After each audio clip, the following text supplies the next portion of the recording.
Good morning, everybody. How y'all doing? Yeah, here's the queen of the show.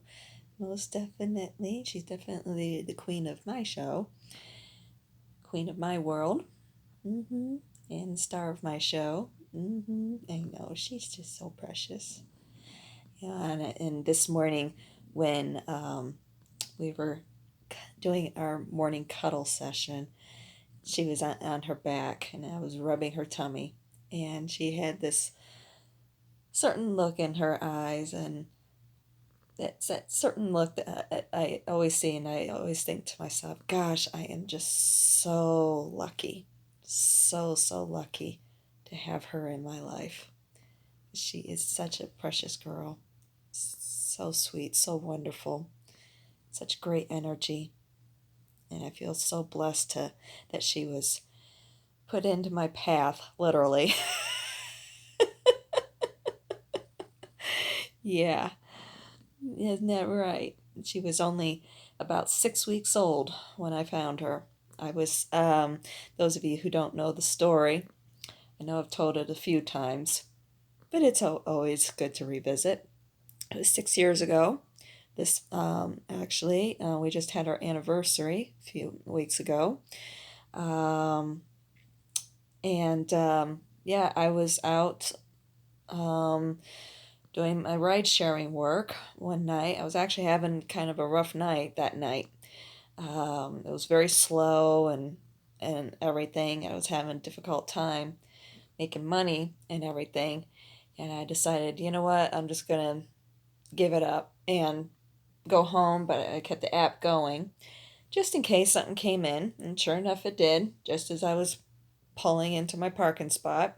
Happens all the time, or it did when I used to do it. And I picked up the ride, and it was this young kid just getting off from work. It was about midnight, something like that.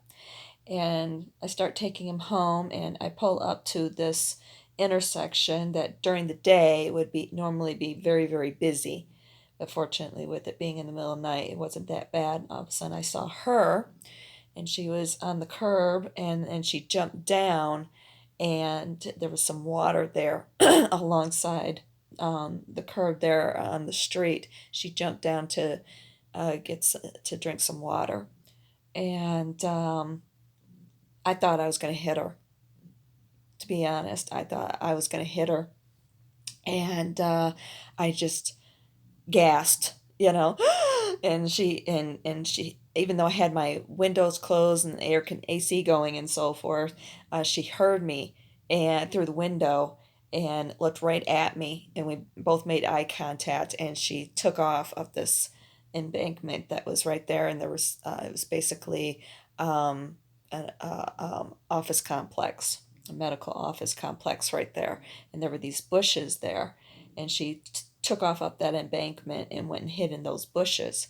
And I'm just like, oh my gosh, I can't leave her behind. And but of course I had this kid in the car. So what I did was I went offline, and so I couldn't get any more ride requests. And when I dropped him off, I went back to see if I could get her, and she was horribly scared, really terrified.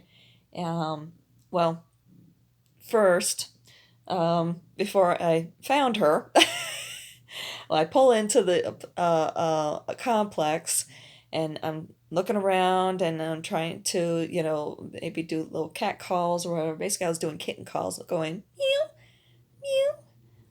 meow. As you can see, she's still, yeah, um, kind of responds to that. Well, car just drove by, so she was responding to that, but yeah, she still responds to that, still to this day. And anytime I'm looking for her, it's like I just do that, and next thing I know, she comes running every single time. And she she respond all of a sudden. It was like I was doing that, and I'm looking all over the place and everything because there was a lot of bushes, and all of a sudden I hear this coming out from one of the bushes, and I turn, and I'm looking in the direction where it's coming from, and Sure enough, there she was, her little head sticking out, and all I seen, of course, was her face.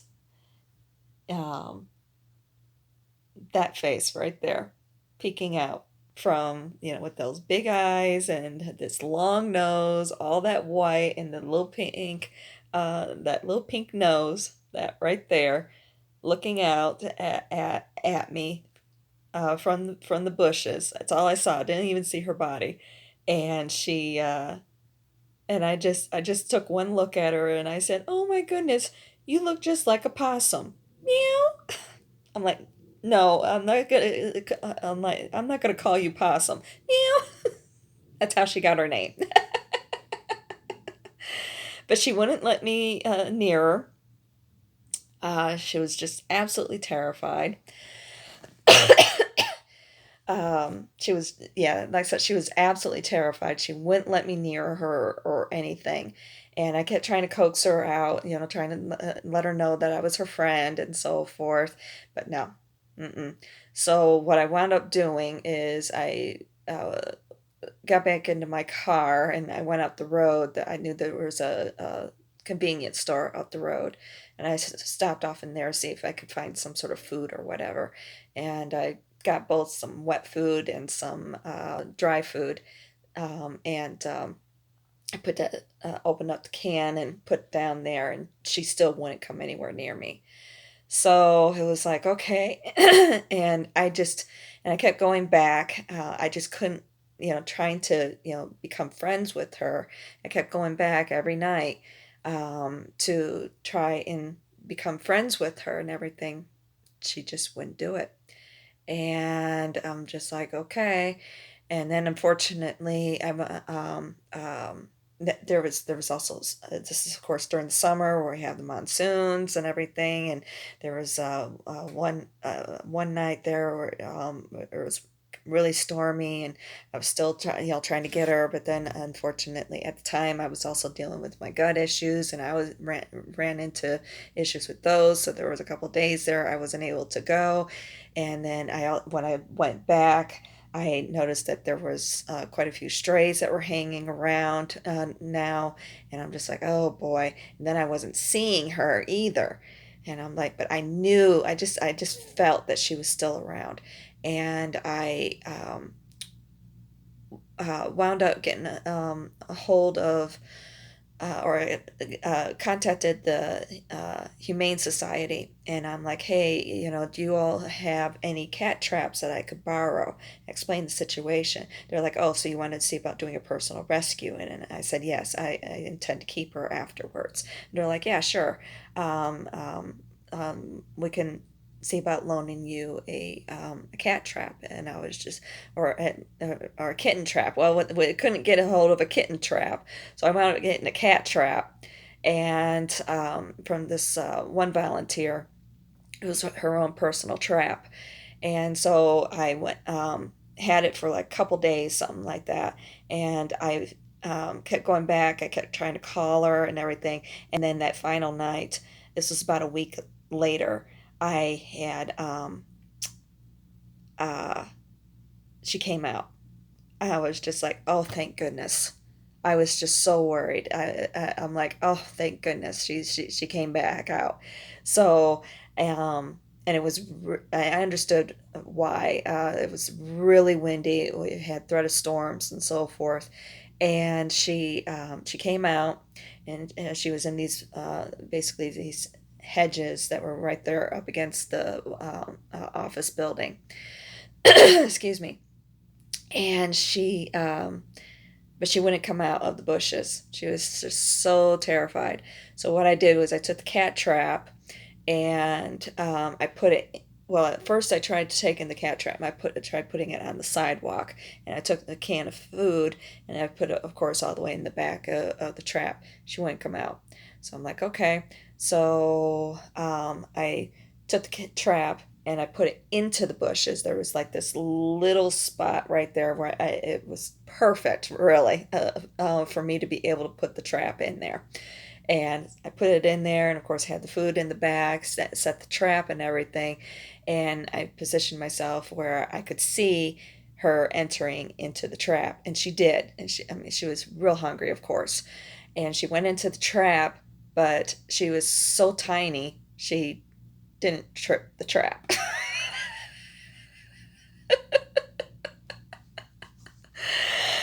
So I snuck over there. And I mean, she was real tiny, and the trap was, long and everything. So in the distance, I'm like, I knew I could get there real fast to be able to trip the trap before she would have an opportunity to jump back out of there or run back out of there. And sure enough, that's what I was able to do. Safe to say, she was not happy. She was not happy at all. And I'm like, that's okay. You be mad at me all you want. This is for your own good. And so I took her and I put her in the back of my car. I was driving a different car then. And um, took her and put her in the back seat. And the whole way she was just, oh my goodness. She was not happy at all. Got her home. I had a bunny at the time who was a bit grumpy at that point in his life.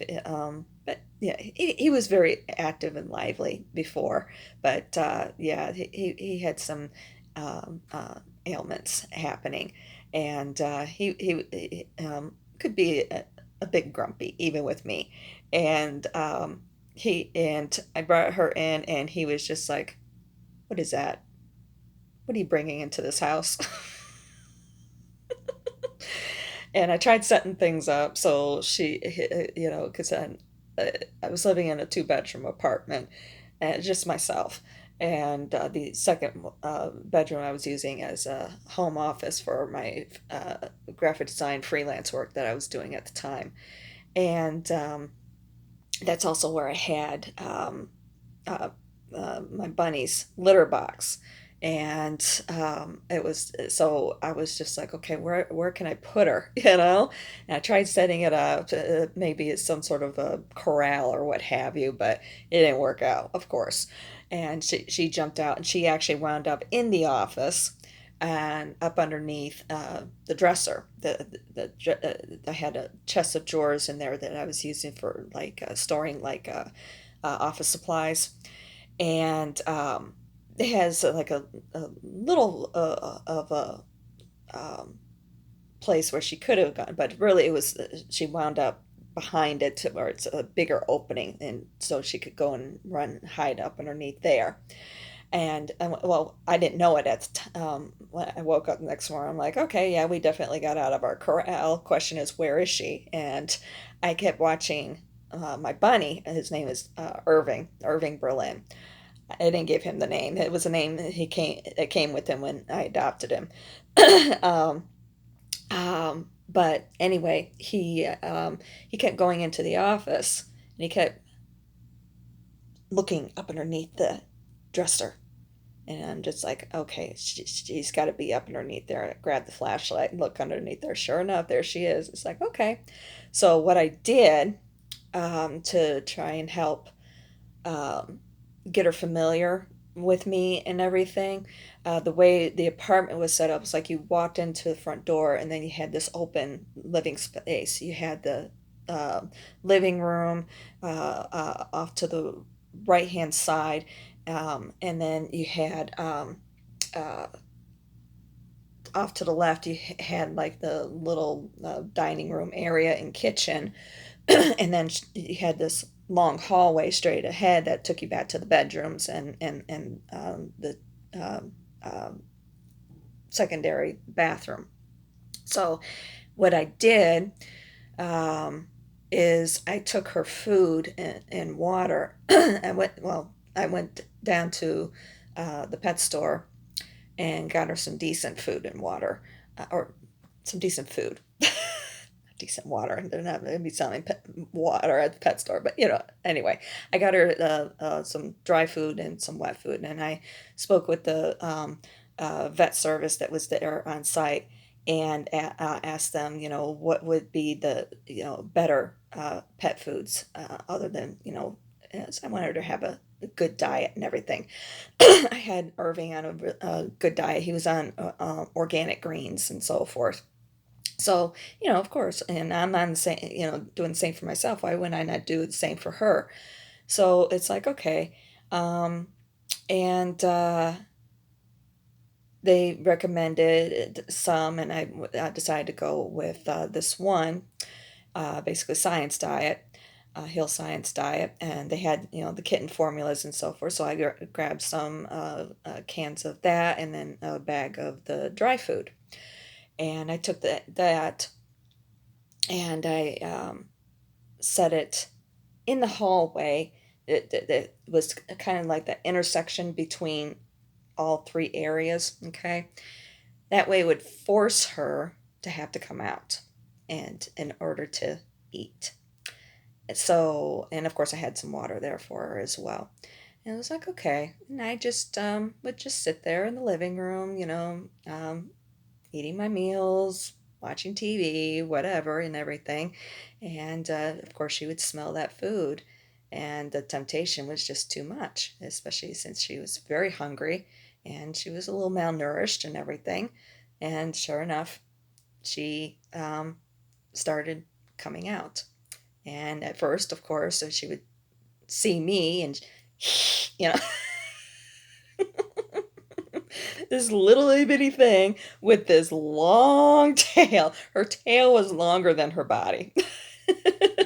That long fluffy tail that you see was pretty much about the same size as what it is now, only attached to this little itty bitty body with this little itty bitty head. It was just like, oh my gosh. And she was just,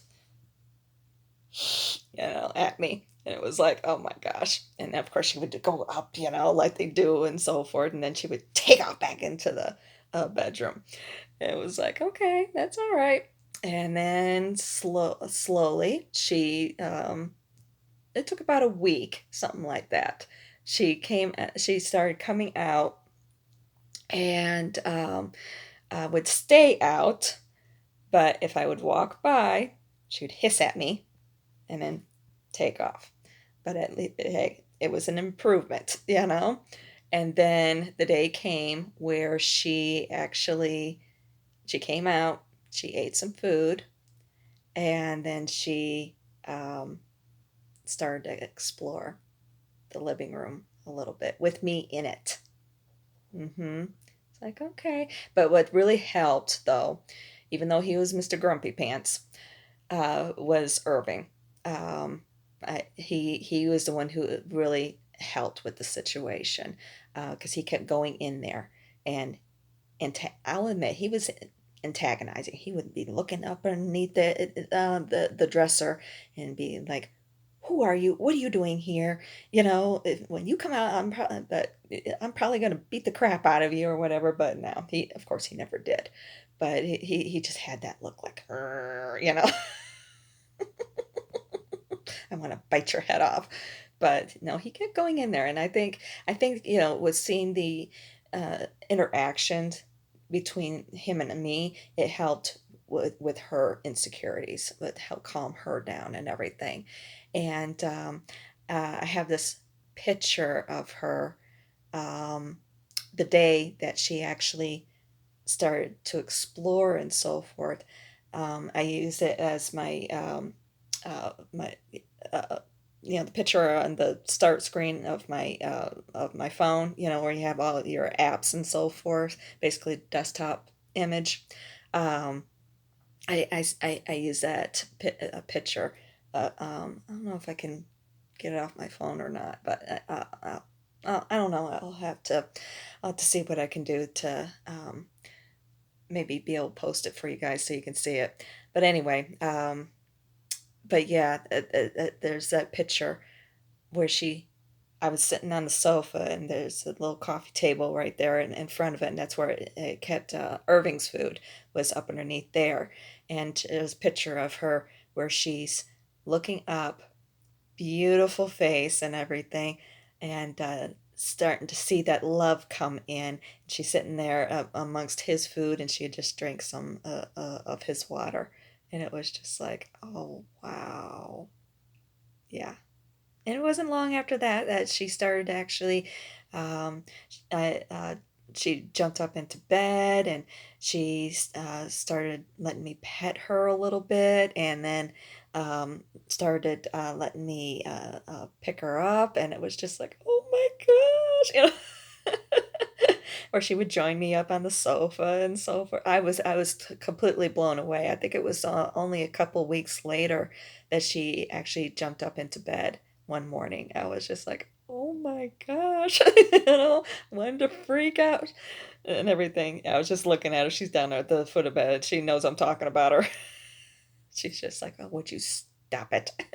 But of course, look at her now. She still is very skittish around people. Um, I'm the only person that she trusts. She has allowed very, very few people, other people into her life. But for the most part, like whenever somebody comes up to the door, like a delivery person, I know my nose is a little itchy. Sorry about that, folks. Anytime, like you have, like a delivery person come up to the door or what have you, she takes off and runs up underneath the bed and hides. So yeah, and I know, of course, living roommate situations doesn't help with her anxieties. But heck, all it takes is somebody. She can be in her tree looking out the window, and somebody just be walking by on the sidewalk, and she'll run and hide. But right now, especially with everything been going on, that's been going on with me, it's like I'm having to do what I have to do, and everything. So, but but yeah, um, I know she's become my baby. Yeah, as far as Irving is concerned, he actually passed away a few months later after I had found her. It was that December, and so yeah, she definitely became my main squeeze. He wasn't really one for cuddling or anything. He was just very standoffish. He was definitely very boy.